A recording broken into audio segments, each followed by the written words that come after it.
इतना आला बनाया। मेरा नबी उठे तो आसमान को उरूज मिले, बैठे तो धरती को सुकून मिले।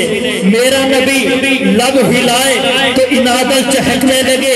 मेरा नबी मुस्कुराए तो मोती झड़ने लगे। मेरा नबी सर उठा के बोले कुरान बने, सर झुका के बोले हदीस बने, कदम उठाए सुन्नत बने, कदम रखे जन्नत बने।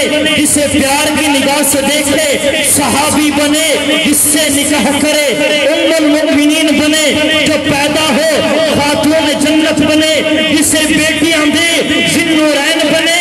जिसे चूमे हुसैन बने, जिसे मुसल्ला दे सिद्दीक बने। सिद्दीक वो जिसको मुसल्ला रसूल ने दिया। तुझे क्यों तकलीफ है, बिला सबब तू खफातियां हैं, बिला सबब तू खफातियां हैं। इन्हें कहानी को तूल दिते नेकू तलक दे, तेकू तासुब दर्स इतने सलूल दिते, तेकू मलंगा तेरे मलंगे के दर्स दिते, फसूल दिते।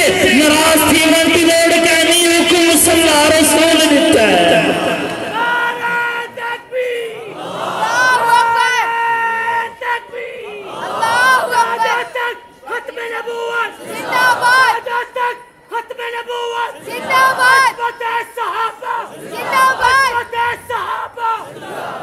अब मैं आप हज़रात के सामने अपने मेहमान खुसूसी सना खान मुस्तफ़ा मद्दाह सहाबा व अहले बैत आलमी शोहरत याफ्ता